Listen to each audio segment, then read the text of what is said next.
आज AI summit का विरोध कांग्रेस कर रही है। सबसे पहले विरोध करने वालों को यह सोचना चाहिए कि एआई समिट है क्या। एआई समिट हर समय टेक्नोलॉजी पर हर साल एक आयोजन होती है, जो 2025 में भी आयोजन हुई थी, 24 में भी आयोजन हुई थी।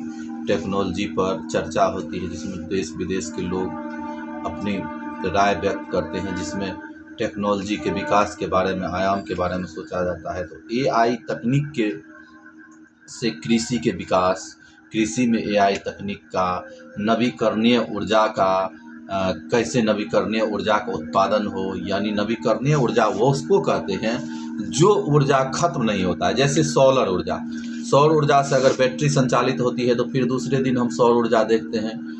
सौर ऊर्जा से संचालित जैसे होती है, तो नवीकरणीय टाइप की ऊर्जा और किस प्रकार से विकास हो। साथ ही साथ यह भी बताया जाता है कि ये एआई तकनीक के माध्यम से शिक्षा के क्षेत्र में सुधार, रोबोटिक्स, कैसे बच्चे जो है टेक्नोलॉजी पर, कंप्यूटर पर क्रांति कैसे आएगी, औद्योगिक विकास है, इसमें कई मायने हैं। लेकिन ये कांग्रेस वाले इतने बेवकूफ़ इनके कार्यकर्ता हो गए हैं, क्या सोचते हैं, दिमाग में कौन सा उपज है, कुछ समझ नहीं आ रहा है कि ये जो है विरोध में, प्रदर्शन में अपने गंजी पहन के, अपने शर्ट टी शर्ट उतार के और प्रदर्शन कर रहे हैं। इससे क्या होगा? जिस देश में बड़े बड़े दिग्गज, बड़े बड़े विदेशों के राष्ट्राध्यक्ष, राष्ट्रपति, प्रधानमंत्री, ऐसे नायक आया हो और भारतीय राजनीति वह जिसका प्रतिनिधित्व करना चाह रही हो, ऐसे देश में अपने ही देश के विरोधी दल के कार्यकर्ता, कांग्रेस जैसी पार्टियां अगर विरोध करती है तो क्या यह देशभक्ति भावना को यह चोट नहीं पहुंचाता है?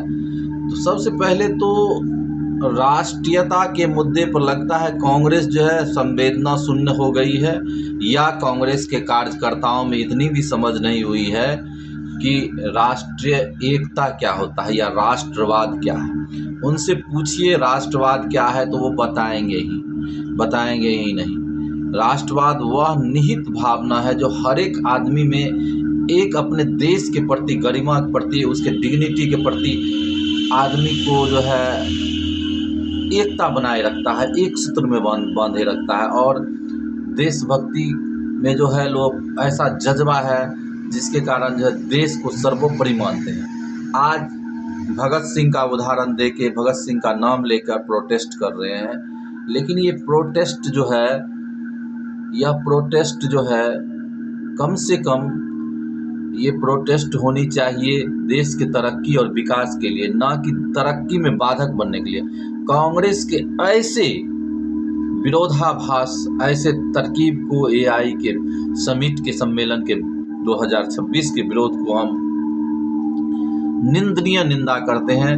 और देश के प्रधानमंत्री नरेंद्र मोदी इस देश को जहां उच्च स्तर तक ले जाना चाह रहे हैं, कांग्रेसियों को चाहिए और विपक्षी दलों को चाहिए कि सपोर्ट करें और बिना सोचे समझे, बिना दिमाग लगाए आप ऐसा विरोध करेंगे तो क्या आप कभी सत्ता में पहुंच पाएंगे? आज आप देश के तीसरी चौथी पार्टी बन गए हैं, जो देश का, कांग्रेस एक ऐसी पार्टी है जो देश के क्रांतिकारियों की जिसमें उपज रही है कांग्रेस से।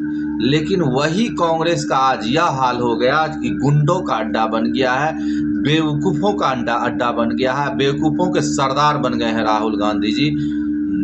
और यहाँ योगी मोदी मॉडल को ठुकरा रहे हैं, योगी मोदी मॉडल, विकास मॉडल को रोकने का प्रयास कर रहे हैं। मोदी जी जो कर रहे हैं इस देश के लिए, नीतीश जी जो कर रहे हैं इस देश के लिए, तमाम ऐसे एनडीए के नेता हैं, उनका विरोध ही इनको सूझता है। ये पूरा बकवास है एआई समिट का विरोध करना। सबसे पहले शर्म करके डूब मर जाना चाहिए ऐसे कांग्रेस को। इसी के साथ साथियों, हम अपने देश के सहिष्णुता के साथ, डिग्निटी के साथ, प्रतिष्ठा के साथ अपने चैनल डिग्निटी एंड डेवलपमेंट को पहली बार है तो सब्सक्राइब करें, शेयर करें और कमेंट में अपनी राय दें। जय हिंद, जय बिहार। क्या मेहनत करें।